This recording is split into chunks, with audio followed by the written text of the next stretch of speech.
छोटे शहर के बड़े सपने जब मेहनत का रूप लेते हैं तो वो कहानी बन जाते हैं। तो आज हमारे साथ मौजूद हैं एक ऐसे सीए जिनकी जर्नी बेरसिया से शुरू होकर चार्टेड अकाउंटेंट बनने तक कई लोगों को इंस्पायर कर सकती है और यंग प्रोफेशनल को गाइड कर सकती है। तो वेलकम सर, आपका स्वागत है हमारे इस चैनल पे through Satyam the Satyam talks पर। थैंक यू सत्यम। सबसे पहले तो थैंक यू सो मच मुझे यहाँ इनवाइट करने के लिए।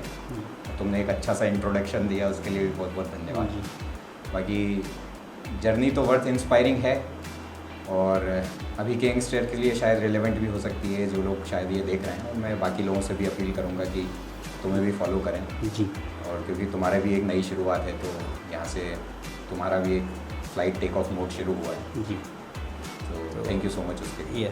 Thank you for the appreciation sir. And पहला क्वेश्चन मेरा आपसे सर ये है कि सफलता के लिए नॉलेज ज़्यादा ज़रूरी है या डिसिप्लिन, कंसिस्टेंसी और माइंडसेट? ये एक्चुअली एक हैक है लाइफ का कि बहुत सारे लोग ये सोचते हैं कि यार जो लोग बहुत ज़्यादा नॉलेजेबल होते हैं वो शायद सबसे ज़्यादा सक्सेसफुल होते हैं, या the smartest in the room is the most successful one. But ये शायद एक मिथ है। हैक ये है इसमें कि कंसिस्टेंसी कैन बीट नॉलेज। जी। तो जो मेरा एक्सपीरियंस रहा है अभी तक, मैंने ऐसे लोग भी देखे हैं, शायद स्कूलिंग से लेके अभी तक मेरी प्रोफेशनल जर्नी भी चल रही है, जहाँ पे मैं ऐसे लोगों को अक्सर ऑब्जर्व करते रहता हूँ जो काफ़ी नॉलेजेबल हैं, काफ़ी उनके पास इतना भंडार है नॉलेज का, लेकिन स्टिल वो शायद मैं उन लोगों को देखता हूँ कि जहाँ पे होने चाहिए थे वहाँ पे अभी ये लोग हैं नहीं। जी।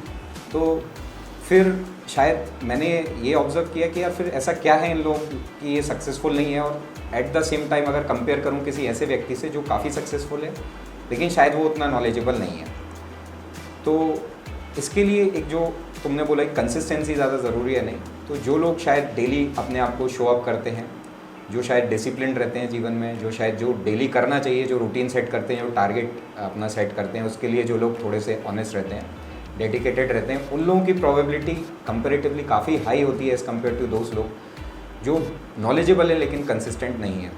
तो ये एक मिथ है हमारा, हम जो सोचते हैं कि यार नॉलेज बहुत ज़्यादा ज़रूरी है। शायद नॉलेज को बीट करने के लिए एक हैक है।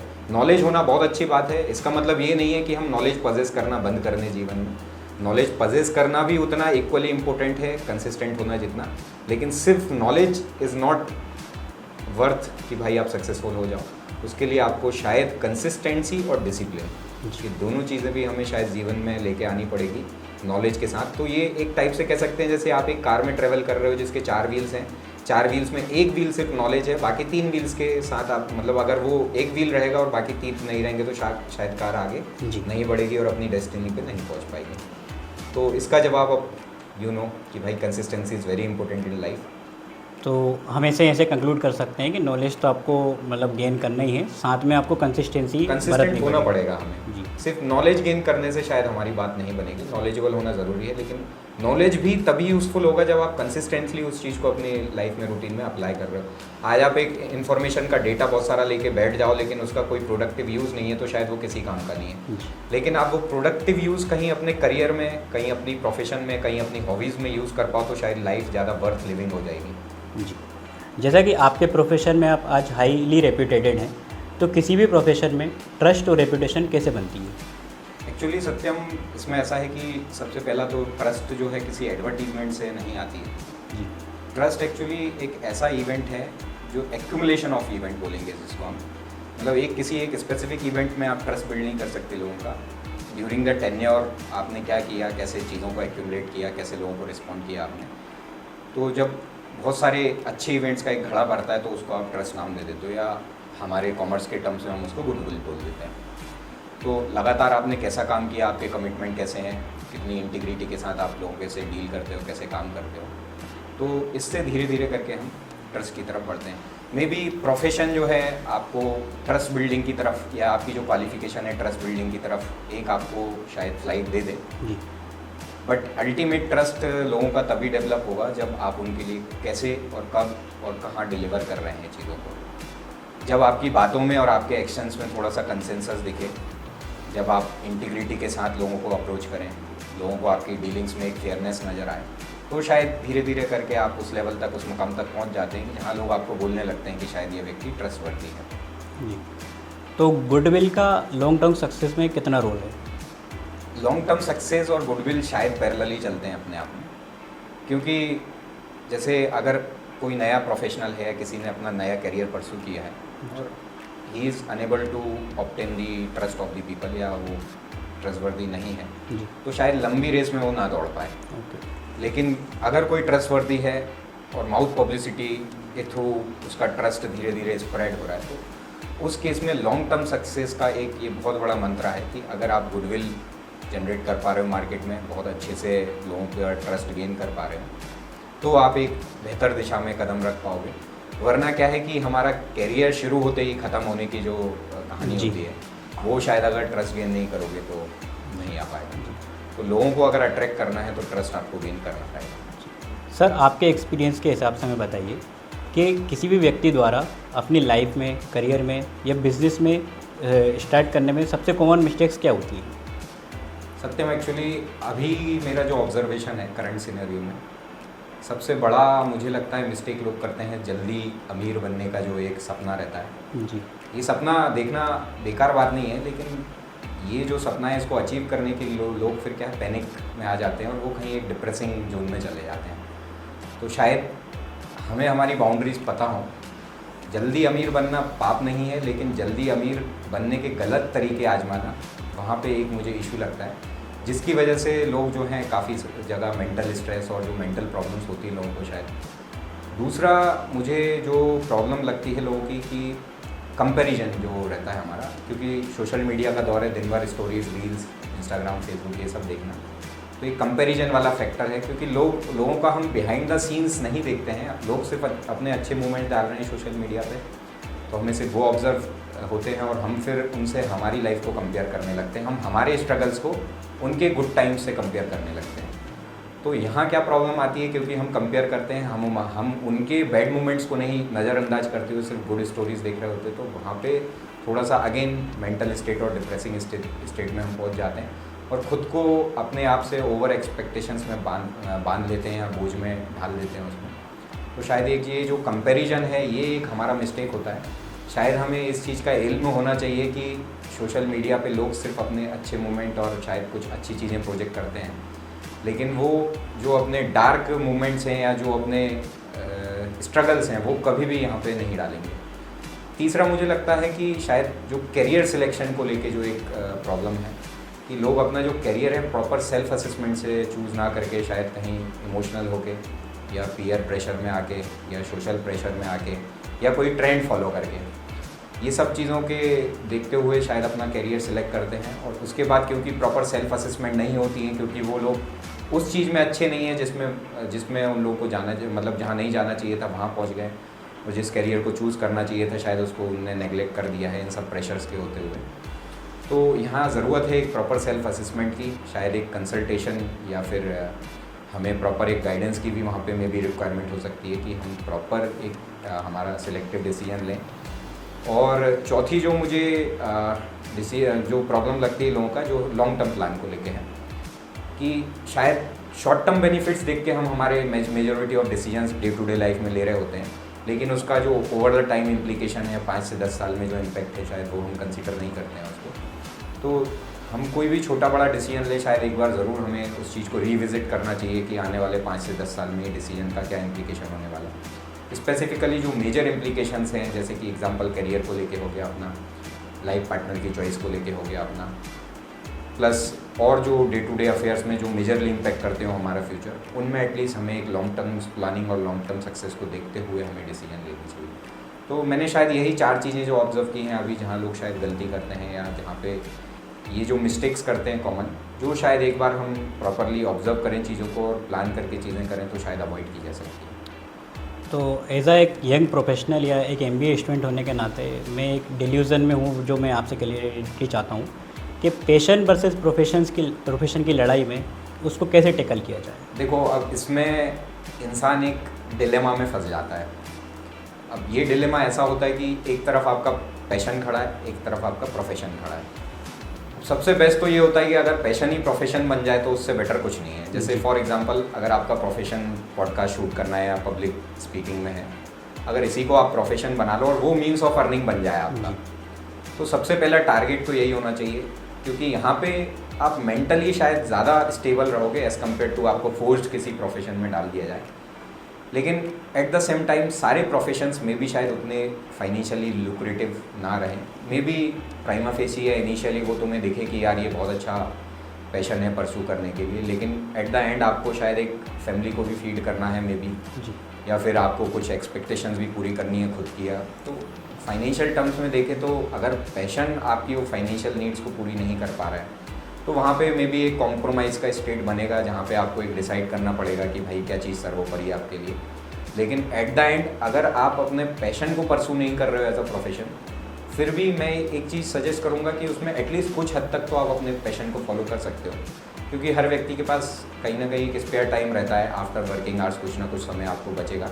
फॉर एग्जांपल मेरा एक पैशन है फोटोग्राफी का, तो फोटोग्राफी में भी शायद मैं एज अ प्रोफेशनल फोटोग्राफर वो काम ना कर पाऊँ, लेकिन जब मुझे स्पेयर टाइम मिलता है तो मैं अपने कैमरा लेके निकल पड़ता हूँ गलियों में, तो वही मुझे सेटिस्फेक्शन देता है। तो यहाँ पे मैंने एक बैलेंस मेंटेन कर दिया है अपनी प्रोफेशन में और पैशन में।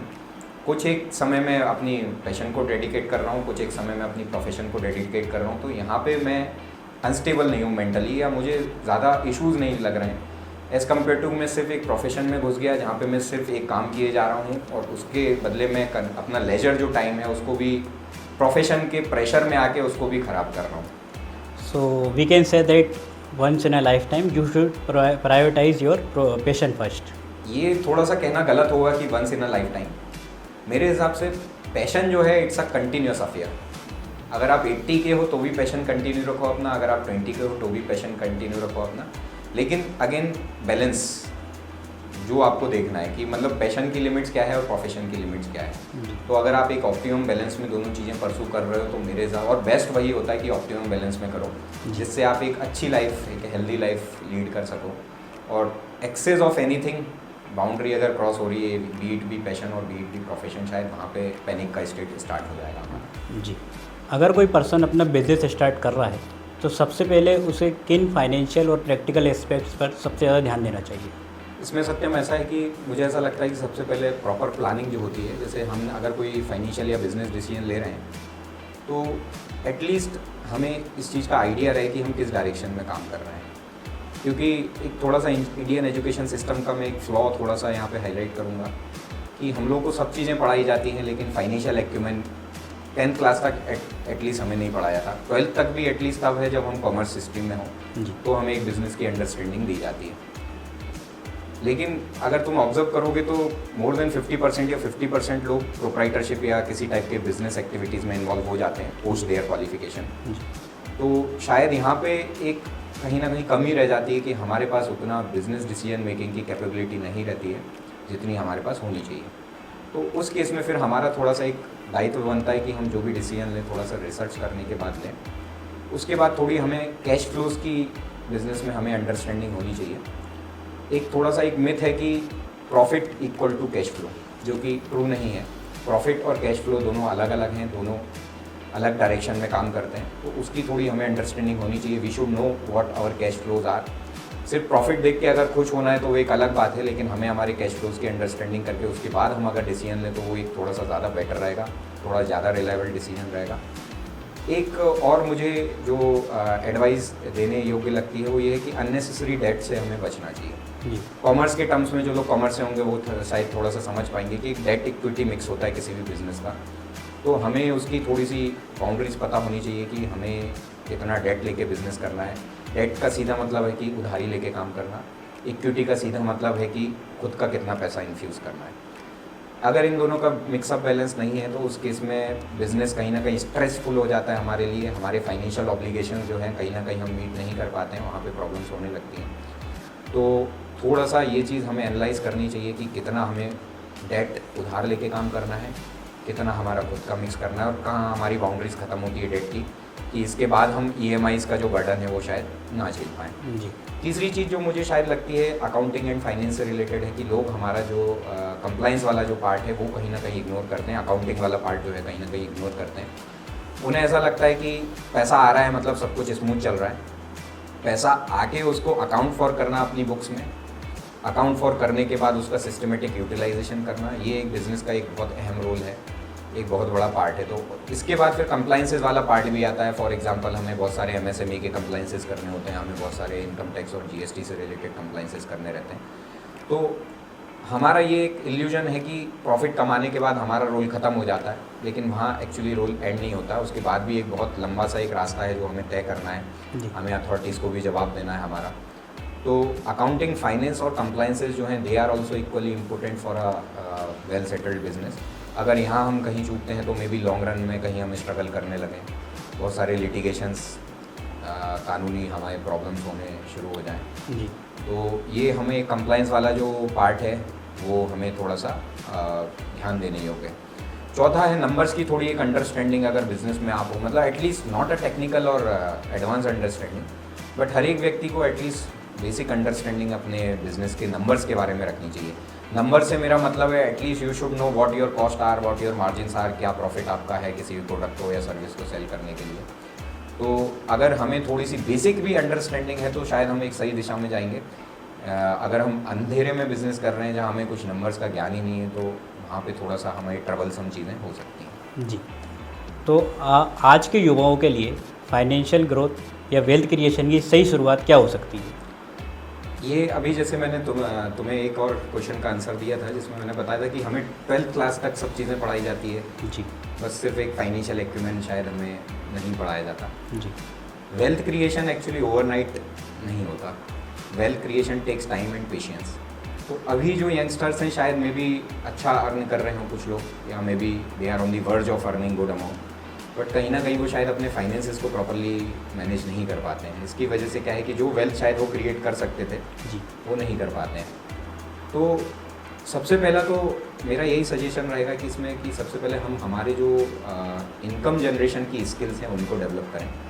अभी तुम भी देखते होगे, तुम्हारे कॉलेज से भी बहुत सारे पास आउट लोग रहते हैं जो बहुत सारी डिग्रीज लेके बैठते हैं, बट एट द एंड जब बात आती है प्लेसमेंट्स की तो शायद वो कहीं ना कहीं स्ट्रेस में रहते हैं और मे बी शायद प्लेस ना हो पाए, उनको एक बहुत लंबी जर्नी तय करनी रहती है। जी।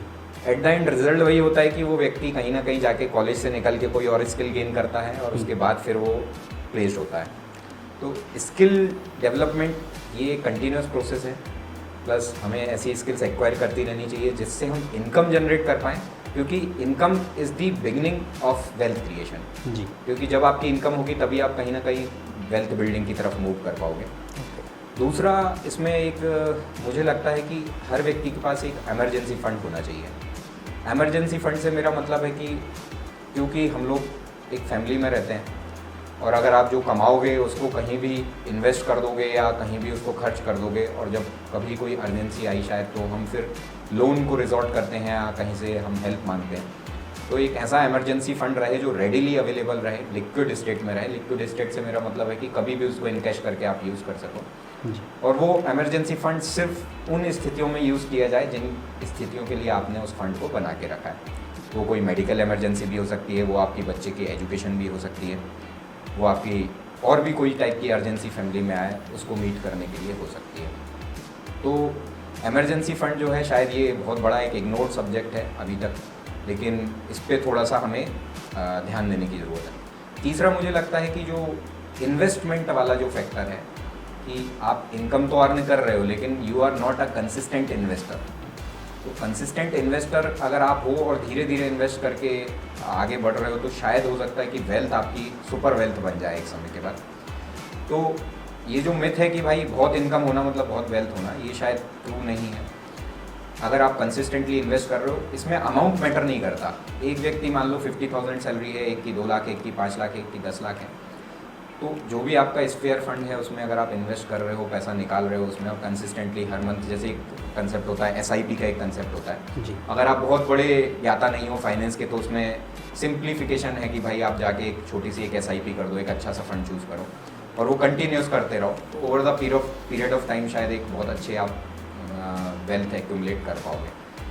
और इसके बाद वेल्थ जो है that is not a event again, वो भी धीरे धीरे करके ही एक्यूमुलेट होती है और रातों रात एक्यूमुलेट नहीं होती। तो उसके लिए हमें चाहिए पेशेंस, चाहिए समय, चाहिए, इसके बाद आप वेल्थ एक्यूमुलेट कर पाओगे। तो जो इमरजेंसी फ़ंड आपने अगर बताया, तो अगर हम उसको रिलेट करना चाहें तो जो हमारी मम्मी है जो डिब्बे में पैसा छुपा के रखती हैं, तो हम उसको मतलब उससे रिलेट कर सकते हैं। बिल्कुल, ये हिस्टोरिकली अगर देखें हम तो इंडिया में आप देखोगे इमरजेंसी फंड में थोड़ा सा नॉन लिक्विड स्टेट में भी एक फंड होता है जो गोल्ड में हमारे पेरेंट्स इन्वेस्ट करके रखते हैं कि भैया गए सुनार को अपना सोना दिया और बेच के और आ गए और लो ये पैसा हो गया अपने पास। जी। तो ये भी एक टाइप का इमरजेंसी फंड था, क्योंकि स्टोरेज की प्रॉब्लम्स हुआ करती थी उस समय, इतना सारा कैश आप एक्यूमुलेट नहीं कर सकते थे, तो इमरजेंसी में उसको आप गोल्ड एक बहुत अच्छा असेट है जो थोड़ा सा लिक्विड, ज़्यादा लिक्विड रहता है कंपेयर टू अदर असेट। जी। जो मम्मी के डब्बे वाला एग्जांपल आपने दिया, वो गुल्लक जो जिसको हम बोलते हैं पिगी बैंक, ये छोटे छोटे एग्जांपल्स हैं लेकिन वर्थ लर्निंग है कि भाई पहले से लोग ये काम करते आ रहे हैं। पहले के लोग शायद इतना नहीं जूझते थे इमरजेंसी फंड में, शायद उनको रिसोर्ट नहीं करना पड़ता था, लोगों के सामने हाथ नहीं फैलाना पड़ता था या बैंक नहीं अप्रोच करना पड़ता था। उनके घर में इन हाउस इतनी सुविधा होती थी कि भाई कभी कोई इमरजेंसी आए फैमिली में तो they can take care of it. तो ये जो इमरजेंसी फंड है, you have related it very well with conventional sources of emergency funds। जी। चूँकि आप एक सफल प्रोफेशनल भी हैं, तो पर्सनल लाइफ और प्रोफेशनल लाइफ में बैलेंस कैसे बनाया जा सकता है? एक्चुअली ये बैलेंस सत्यम ऐसा है कि हम लोग ये सोचते हैं कि यार हर दिन हम 1 घंटे फैमिली को देंगे तो शायद ये बैलेंस मेंटेन रहेगा, बट मेरे अकॉर्डिंग शायद इसका मतलब ये नहीं कि आप हर दिन एक डेडिकेटेड टाइम अपनी फैमिली को दे रहे हो तभी आपकी balance professional and personal life है। मेरा ये मानना है कि अगर आप फैमिली के साथ हो तो फिर फैमिली के साथ रहो जी। और जब आप ऑफिस में हो तो ऑनेस्टी के साथ अपना काम प्रोफेशनल लाइफ को डेडिकेटेड करो। तो इस केस में शायद हम लोग जो सोचते हैं कि यार हर दिन हम 1 घंटा जो स्पेयर टाइम है वो निकाल के कहीं से और देते हैं फैमिली को, तो मेरे हिसाब से बैलेंस ऐसे ही मेंटेन कर सकते हो, क्योंकि देखो डेडिकेटेड टाइम निकालना मतलब अपने आप को स्ट्रेस करना कि 8 बजे और मुझे घर जाना है, बट मे बी आपका कोई प्रोफेशनल कमिटमेंट उसके वजह से सफ़र करे। लेकिन आप 9 बजे भी घर पहुंच रहे हो और 9 से 10 का टाइम भी आपके पास है, तो इट्स बेटर कि भाई वो 9 से 10 टाइम जो है पूरा डेडिकेटेड आप उधर दो अपना फैमिली में। दूसरा, मुझे ऐसा लगता है कि प्रोफेशनल और पर्सनल लाइफ दोनों इंटर रिलेटेड है, कोरिलेटेड है एक दूसरे से। देखो कोई भी सक्सेस जो है उसको एंजॉय करने का मज़ा तभी है जब आपके पास कुछ लोग हैं उस सक्सेस को सेलिब्रेट करने के लिए। जी। तो आप कितने ही अकम्पलिशमेंट ले लो अपने जीवन में, कितना ही सक्सेसफुल हो जाओ, कितने ही झंडे गाड़ लो अपने, लेकिन एक समय बाद आपको कुछ लोग चाहिए जो उस मोमेंट को आपके साथ सेलिब्रेट कर सकें।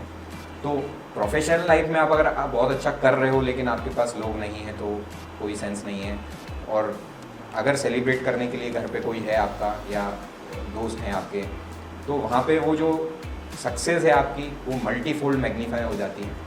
और यहाँ पे आप एक अच्छा बैलेंस मेंटेन कर सकते हो लोगों में, और प्रोफेशनल और पर्सनल लाइफ को इंटरकनेक्ट कर सकते हो एक दूसरे। जी। एक जगह की सक्सेस दूसरी जगह आप इंजॉय कर सकते हो। ये अदर वे राउंड भी ट्रू है कि जैसे आपकी कोई पर्सनल सक्सेस, पर्सनल माइलस्टोन है, फॉर एग्जांपल कोई अच्छा लाइफ पार्टनर मिला आपको, वो जाके अगर आप अपने कलीग्स के साथ भी सेलिब्रेट कर रहे हो तो वहाँ भी एक आप हेल्दी एटमॉस्फेयर बना रहे हो अपने ऑफिस में। जी। तो दोनों अपने आप से इंटर रिलेटेड हैं और लेकिन इंटरडिपेंडेंट भी हैं एट द सेम टाइम।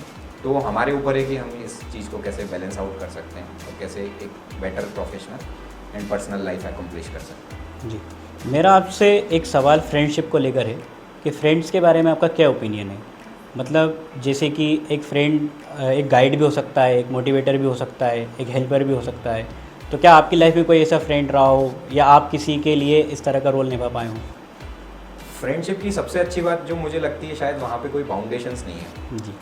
जब आप शायद अपने रिलेटिव से मिलते हो, पेरेंट्स से मिलते हो, शायद अपने दायरों को ध्यान में रखना पड़ता है, लेकिन दोस्तों के साथ सबसे अच्छी बात ये है कि आप जब भी उनके साथ जाते हो तो सब बाउंड्रियाँ ख़त्म हो जाती हैं वहाँ पे। जी। तो यहाँ पे एक, जब हम कोई भी जर्नी परसू कर रहे हो तो हमें शायद एक बूस्टर चाहिए हमारे माइंड के लिए। जी। तो बूस्टर एक दोस्त में आप देख सकते हो अपना। अब वो बात अलग है कि शायद आप अपने किसी कज़िन या रिश्तेदार कोई दोस्त बना लो और वहाँ पे सारी बाउंड्रीज ख़त्म कर दो, तो वो चेरी ऑन अ केक वाली बात हो गई।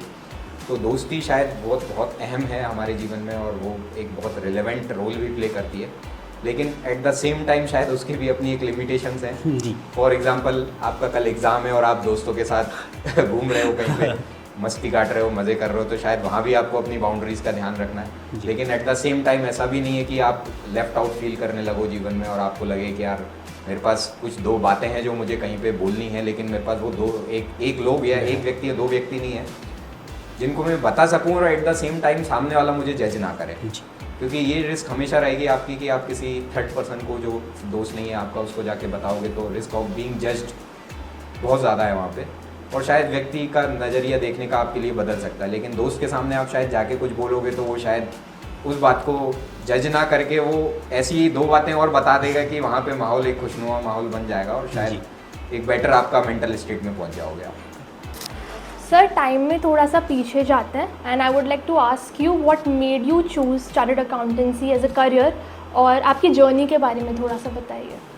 एक्चुअली ये सवाल जो है it's have nothing related to my decision making. मतलब यहाँ मैं जो है स्वेच्छा से नहीं आया हूँ, मतलब आया तो स्वेच्छा से हूँ, बट कुछ ऐसे इवेंट्स होते गए लाइफ में जहाँ पे मुझे शायद ये रास्ता दिखता गया और मैं वो फॉलो करता गया। अभी मैंने कुछ देर पहले भी बोला था कि यार करियर में सेल्फ असेसमेंट की बहुत ज़्यादा ज़रूरत है, और यहाँ मुझे ऐसा लगता है कि यार हर व्यक्ति के पास कोई एक पोटेंशियल होता है जो उसको आइडेंटिफाई करने की ज़रूरत है। कुछ लोग शायद आइडेंटिफाई कर पाते हैं, कुछ लोग शायद नहीं कर पाते। अगर मेरी जर्नी के स्टार्टिंग फेजेज़ में देखूँ तो शायद मैं मैथमेटिक्स और फिज़िक्स में काफ़ी वीक हुआ करता था, और शायद एवरेज या बिलो एवरेज स्टूडेंट ही बोलूँगा मैं अपने आप को अगर स्कूल फेजेज़ की मैं बात करूँ। उसके बाद जैसे मैंने कॉमर्स ऑप्ट इन किया तो उसमें मुझे काफ़ी सारी चीज़ें ऐसे समझ आने लगी, मैं सब चीज़ों को कोरिलेट करने लगा, मैं काफ़ी लॉजिकल चीज़ें देखने लगा उसमें। तो वहाँ मुझे एक चीज़ समझ आई कि यार I am made up for this. तो वो जो जर्नी है वो शुरू ऐसे हुई कि कोई मुझे एक मेंटर मिला जिसने मुझे इंस्पायर किया ये सब चीज़ें करने के लिए, और उनने मुझे हमेशा रास्ता दिखाया और मैं शायद उनका फुटप्रिंट्स को फॉलो करते गया, और मैं शायद आज यहाँ जो बैठा हुआ हूँ शायद मैं भी उन्हीं की वजह से हूँ। तो सबसे बड़ी बात इसमें जो कंक्लूडिंग रिमार्क ये है कि पोटेंशियल आइडेंटिफाई करना जो है वो बहुत ज़्यादा रिलेवेंट है लाइफ में। हर व्यक्ति कुछ ना कुछ पोटेंशियल लेके बैठा हुआ है, लेकिन कभी कभी हम लोग प्रेशर में आके ऐसे डिसीजंस ले लेते हैं शायद जो हमारी पोटेंशियल को ऑप्टिमम यूटिलाइज ना कर सकें। तो करियर की चॉइस के टाइम पे शायद मैं उस पोटेंशियल को आइडेंटिफाई कर पाया, और मुझे ऐसे सीक्वेंस ऑफ इवेंट होते गए, लोग ऐसे मिलते गए, और मैं उस डायरेक्शन में प्रॉपर काम करता गया जहाँ पे मैं शायद ज़्यादा सक्सेसफुल हूँ। अगर शायद आप मुझे बोलते कि मैं एक डॉक्टर बन जाऊँ तो मैं भी शायद मैं आज ना कुछ भी नहीं होता, और क्योंकि मुझे एक राइट चॉइस मिल गई, राइट लोग मिल गए, राइट प्लेसेस मिल गए, लकी। मतलब ये एक्चुअली इट्स नॉट समथिंग कि एक चीज़ से इंस्पायर्ड है ये मेरा सीए बनना। बहुत सारे फैक्टर्स मिलके एक जगह आए, वो फैक्टर्स सही जगह सही लोगों के साथ में कोऑर्डिनेट करता गया, और वहाँ से फिर मैंने एक रास्ता पकड़ा। तो ये मेरी थोड़ी एक जर्नी थी जो मुझे लगा कि मतलब शायद अगर मैं कुछ और कर रहा होता तो ना कर पाता, क्योंकि यहाँ आया मैं और ये किया मैंने तो ये कर लिया।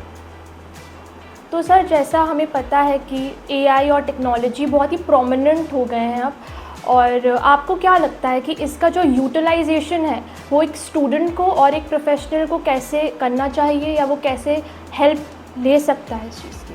एक्चुअली अभी टेक्नोलॉजी इतनी डायनेमिक है कि शायद जो पहले changes over the period of time आते थे वो over the period of months और डेज आने लगे हैं अभी। मतलब इतना ज़्यादा डायनेमिक हो गई ये चीज़ें। बट मुझे एआई के बारे में सबसे बड़ा मिथ ये लगता है कि लोग शायद ऐसा सोचते हैं कि एआई मीन्स जॉब लॉस, जबकि मेरा ऐसा मानना है कि जब भी कोई नई टेक्नोलॉजी आती है तो जॉब लॉसेस से ज़्यादा वो कोई अपॉर्चुनिटीज़ क्रिएट करती है। तो शायद हम अपॉर्चुनिटिस्टिक होके और चीज़ों को देखें, और एआई का अगर हम प्रॉपर यूटिलाइजेशन करें लाइफ में तो शायद हम करियर में और भी ज़्यादा बेहतर कर सकते हैं एज़ कम्पेयर टू जो लोग एआई यूज़ नहीं कर रहे हैं। दूसरा, शायद एआई हमारा कॉम्पिटिटर नहीं है, एआई हमारा एक असिस्टेंस है जिसको हम कितना बेटर वे में आउटपुट जनरेट करने के लिए यूज़ कर सकते हैं वो हमारे ऊपर है। और एआई की एक्चुअली मुझे ऐसा लगता है कि फ्यूचर में कोई लिमिटेशंस नहीं रहेंगी, मतलब आप कहीं भी उसको यूज़ कर सकते हो। दो चीज़ों को आपस में कैसे कोरिलेट करना है वो हमारे ऊपर है। एक चीज़ क्या कॉज है, कहाँ क्या है, उसका इफेक्ट हो रहा है। तो अभी हमारे प्रोफेशनल वर्ल्ड में और इवन आप लोग जैसे स्टूडेंट्स हैं उनकी लाइफ में भी एआई का एक बहुत बड़ा रोल होने वाला है। तो टेक्नोलॉजी को अपना एक वीपन बनाइए, अपना एक पावर बनाइए, ना कि ये समझ के कि भाई एआई है तो ये हमारा काम कर देगा तो हमें आगे जॉब मिलना है या ये प्रॉब्लम हो सकती है उसमें। जो व्यक्ति अप टू डेट रहेगा, शायद जो एआई में जो चेंजेस हैं उनको लेके ज़्यादा पॉजिटिव है, जो डेली कुछ ना कुछ एआई का सीख रहा है, जो लर्न कर रहा है, उसको थ्रू आउट करना मार्केट से नियर टू इम्पॉसिबल है। लेकिन जो व्यक्ति अप टू डेट नहीं रह रहा है, शायद उसके लिए सर्वाइव कर पाना थोड़ा सा प्रैक्टिकली पॉसिबल नहीं रहेगा। तो मतलब आप ये मानते हैं कि कहीं ना कहीं थ्रेटनिंग भी हो सकता है एआई प्रोफेशनल्स के लिए आने वाले टाइम? देखो, टेक्नोलॉजी का तो ऐसा है, it have been evolving since long. अभी हमने उसको आर्टिफिशियल इंटेलिजेंस का नाम दे दिया है क्योंकि अभी उसका यूजेज जो है मास लेवल पे हो गया है। Artificial intelligence have been there for a long period of time. तो इसको थ्रेटनिंग तो नहीं बोलेंगे, जब कंप्यूटर्स आए होंगे तब भी शायद लोगों ने ऐसा मिसकंसेप्शन बनाया होगा कि भाई, लेकिन आज कंप्यूटर जो है लोगों को हेल्प करता है उनके आउटपुट जनरेट करने में। ऐसे ही शायद एआई का भी हम बोलें कि इट्स नॉट थ्रेटनिंग वो, लेकिन हमारे काम की क्वालिटी इंप्रूव करने में, उसका आउटपुट इंप्रूव करने में एक बहुत बड़ा रोल प्ले कर सकता है। जो काम आप आवर्स में करते थे, मंथ्स में करते थे, डेज में करते थे, वो शायद आप मिनट्स और सेकंड्स में करने की योग्यता आप रखते हो। तो अब आपके ऊपर है आप उसको कैसे यूज़ कर सकते हो, कहाँ कहाँ यूटिलाइज़ कर सकते हो, B it be your professional, even home makers हो गए हमारे, प्रोफेशनल्स हो गए हमारे, स्टूडेंट्स हो गए हमारे, B it be any field, वहाँ पे इसका जितना यूटिलाइजेशन कर सकते हो आप, मतलब देयर इज़ नो लिमिट। और इसके अलावा जैसे कि हम कॉमनली देखते हैं कि अभी की जनरेशन में fear of missing out, anxiety, depression जैसी चीज़ें बहुत ही कॉमन हो गई हैं।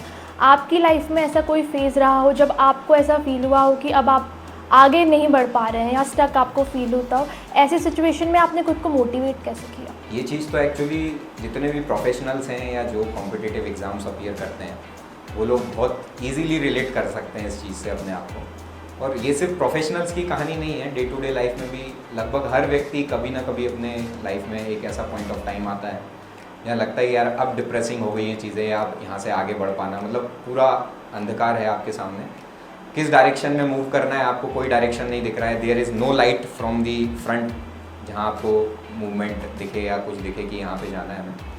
तो ऐसे फेसेस में एक्चुअली जो मोटिवेटिंग फैक्टर होता है वो है मेरे हिसाब से डिसिप्लिन है, कि जब आपको लगे कि यार आप लेफ्ट आउट हो गए हैं, पूरी दुनिया भारी पड़ रही है, कंसिस्टेंटली अपने एफर्ट उसी डायरेक्शन में कंटिन्यू रहो, क्योंकि पोटेंशियल आपके अंदर है, आप उसको एक्सप्लोर करने के फेजेस में हो। अभी हम लोगों का प्रॉब्लम ये है कि हम लोग बहुत पहले कंक्लूडिंग स्टेजेस में आ गए होते हैं, प्रोसेस एंड नहीं हुई है, उस प्रोसेस को एंड होने के पहले ही हमने कंक्लूजन निकाल लिया है कि we are not worth it, जबकि आपको पता नहीं है कि शायद 2 to 5 years down the line आपको ऐसा लगेगा कि जब आप पीछे मुड़ के देखोगे कि यार उस समय जब मैं डिप्रेसिंग फील कर रहा था तो कितना बेवकूफ़ी भरा मेरा ये थॉट था, ये प्रोसेस था जो मैं सोच रहा था, लेकिन आज कुछ और ही हैं परिस्थितियाँ।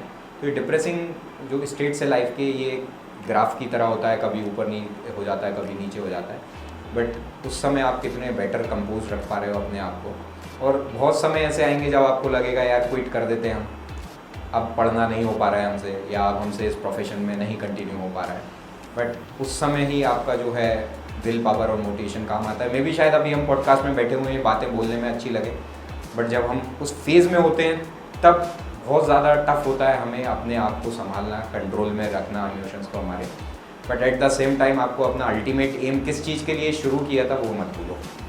और अगर आप वो एम याद रखो कि भाई किस चीज़ के लिए शुरू किया था और मैं आज कहाँ हूँ और मुझे कहाँ जाना है, उस चीज़ को शायद विजुलाइज करो अपने दिमाग में, और फिर वो डायरेक्शन तय करो कि भाई मुझे किस तरफ मूव करना था और मैं किस तरफ मूवमेंट अब मेरी शुरू हो गई है, तो शायद आप फिर बेहतर अपना डायरेक्शन दे पाओगे लाइफ को और अपने आप को सेल्फ कंट्रोल में रख पाओगे। सर मैं आपसे ये पूछना चाहूँगी कि जैसे सोसाइटी की एक मेंटालिटी रहती है कि अगर किसी को एक्स्ट्राऑर्डिनरी करियर परस्यू करना है तो उसे एक्स्ट्राऑर्डिनरी होना चाहिए, स्टार्टिंग से टॉपर होना चाहिए, ब्राइट होना चाहिए। इससे एक एवरेज स्टूडेंट के मन में डाउट और इन्फीरियॉरिटी आती है कि क्या वो एक कन्वेंशनल करियर छोड़ के, जो कि एक एवरेज स्टूडेंट के लिए जो लोगों ने बनाया है, वो छोड़ के कोई बड़ा एक्स्ट्राऑर्डिनरी करियर परस्यू कर सकता है। देखो इसका सबसे बड़ा एग्जांपल तो आपके सामने ही बैठा हुआ है अभी। एवरेज स्टूडेंट, एक्चुअली ये टर्मिनोलॉजी मुझे डिफेक्टिव लगती है। There is nothing like average student. फिर अगेन वही बात आती है कि भाई पोटेंशियल है, आपने अभी तक उसको एक्सप्लोर नहीं किया है। जैसे आपके अंदर एक बहुत बड़ा सागर छुपा हुआ है पोटेंशियल का, लेकिन कोई एक्सट्रैक्ट करे जाके उसे निकाले और वो फिर एक्सप्लोर कर जाएगा। तो एवरेज स्टूडेंट होना कोई गुनाह नहीं है, कोई पाप नहीं है। पाप तब है जब आप एवरेज होके कंसिस्टेंटली एफर्ट नहीं डाल रहे हो अपने डायरेक्शन या अपने गोल को परस्यू करने में। तो मेरे हिसाब से मैं भी जब शायद 10th क्लास तक स्कूलिंग मेरी जो थी, मैं मतलब कहीं भी शायद नाम नहीं रहता था मेरा, तो जब भी रिज़ल्ट आते थे तो मुझे पता रहता था कि भाई मेरा वही 50-60 परसेंटेज में मैं रहने वाला हूँ। बट जब मैंने 12th क्लास 11th क्लास में जब कॉमर्स ऑप्ट किया तो शायद वहाँ से मेरा एक दिशा बदल गई, क्योंकि वहाँ मुझे समझ आया कि शायद ये चीज़ मेरे लिए बनेगी। लेकिन तब तक मुझे शायद पता नहीं था, मैं अपने आप को एवरेज, इवन शायद आज भी मैं एवरेज ही हूँ। अगर आज आप मुझसे बोलो कि आपको एक कंप्यूटर ठीक करना है तो आप मुझे एवरेज नहीं बिलो एवरेज बोलोगे कि इनको कुछ नहीं आता है। लेकिन आप अगर मेरे पास किसी फाइनेंशियल एडवाइस के लिए आओगे या ऑडिटिंग के पर्पज़ के लिए आओगे तो वहाँ आपको लगेगा यार इस बंदे को इतना सब कैसे आता है। तो इट्स नॉट अबाउट कि जब आप व्यक्ति को जज कर रहे हो तो उसकी क्या एबिलिटी है उसके हिसाब से अगर जज करोगे तो वो ज़्यादा बेटर रहेगा। एक शायद आपने कोट सुना होगा कि इफ़ यू जज a fish by its ability to fly, तो शायद पूरे जीवन भर सोचता रहेगा कि भाई मैं डम हूँ। तो फिश को समंदर में रहने दो भाई, वहाँ वो एक्स्ट्राऑर्डिनरी है, ज़मीन पे वो एक्स्ट्राऑर्डिनरी नहीं है। तो शायद एवरेज स्टूडेंट को अपनी पोटेंशियल आइडेंटिफाई करने की ज़्यादा ज़रूरत है, सेल्फ असेसमेंट कैरियर असेसमेंट की ज़्यादा ज़रूरत है। इसलिए शायद ये काउंसलिंग जो है वो ज़्यादा प्रमोट होनी चाहिए, लोगों को थोड़ा सा पता रहे। आप थोड़ा सा फॉरेन एजुकेशन कल्चर में जाओगे तो वहाँ देखोगे कि बच्चा जब थोड़ा सा ग्रो कर रहा होता है, इनिशियल स्टेजेस में होता है, वहाँ उनको किताबें लेके नहीं बिठा दिया जाता है। वहाँ पे उन लोगों को थोड़ा सा किस डायरेक्शन में है, आर्टिस्टिक जो उन लोगों का किसी आर्टिस्टिक अगर डायरेक्शन में जाना चाहता है, वो एंकर बनना है, सिंगर बनना है, स्पोर्ट्स में जाना है, तो वहाँ भी थोड़ा सा फोकस किया जाता है। बट हम लोगों ने एकेडमिक एक्सीलेंस को एक्स्ट्राऑर्डिनरी दोनों को पैरेलली यूज़ करने लगे हम लोग, जबकि ये दोनों पैरेलल नहीं है। Academic excellence is just a part of being extraordinary. Sir आजकल हम देख रहे हैं कि सीए के साथ साथ बहुत ही फॉरेन जो कोर्सेज़ हैं इवॉल्विंग है, जैसे कि ACCA, इस तरीके के कोर्सेज़ के ऊपर आपका क्या मानना है और आपको क्या लगता है, क्या ये सीए से बेटर हैं या इनका फ्यूचर में ज़्यादा स्कोप है? देखो, बेटर कहना तो गलत होगा। मेरे हिसाब से बेटर वो है जहाँ आप स्किलफुल हो। तो बीट भी CA, ACCA, CPA, CMA जो भी फॉरेन कोर्सेज हैं, अभी जो मार्केट है that demands skill from people. तो सिर्फ डिग्री भर होना इज़ नॉट द सफिशिएंट आपका क्वालिफिकेशन। उसके लिए जैसे अगर आपको मार्केट में अपनी सर्विसेज देनी है तो लोग चाहेंगे कि आप जो वो डिलीवर करवाना चाह रहे हैं वो डिलीवर कर सकें, तो उसके लिए आपको चाहिए स्किल्स। तो रीज़न बीइंग CA थोड़ा सा जो रेप्यूटेड है इस वजह से है क्योंकि यहाँ पे स्किल्स पे थोड़ा सा ध्यान दिया जाता है, right from your foundation to till your CA final examination. Skill पे बहुत ज़्यादा फोकस रहता है ICAI का, institute of chartered accountants of India का। तो थोड़ा सा अभी देखोगे तो चार्टर्ड अकाउंटेंसी जो है रिलेवेंट बना हुआ है मार्केट में। एट द सेम टाइम अगर हम देखें बाकी जो फॉरेन कोर्सेज़ हैं जो कि हमारे ACCA जैसे आपने बोला, CMA करके एक कोर्स होता है, CPA करके कोर्स होता है, CFA करके कोर्स होता है, ये भी अभी इक्वली रिलेवेंट है। मेरे हिसाब से जो कन्वेंशनल हमारा माइंडसेट था कि सिर्फ इंडियन CA करोगे तो ही आप अच्छा सक्सेसफुल लाइफ लीड कर पाओगे या बहुत अच्छा पैकेज हो जाएगा आपका, तो अभी हमारा मार्केट जो है डिमांड करता है स्किल। अगर आप कंटिन्यूसली अपडेटेड हैं तो कोई भी आप डिग्री उठा लो, कोई भी आप डिग्री ले लो, आप फॉरेन का ले लो या इंडियन कोई डिग्री है वो अगर आप ले लोगे और स्किलफुल हो तो वहाँ भी बहुत अच्छा आप अपना परफॉर्मेंस दे पाओगे। लेकिन मेरा फिर भी एक एट द एंड सजेशन है कि अगर इंडियन CA में आप अपने होप्स लूज़ कर रहे हो तो उस केस में एक बार एक्सप्लोर करने में कोई बुराई नहीं है। फॉरेन के जो कोर्स हैं वो भी इक्वली वर्दी हैं।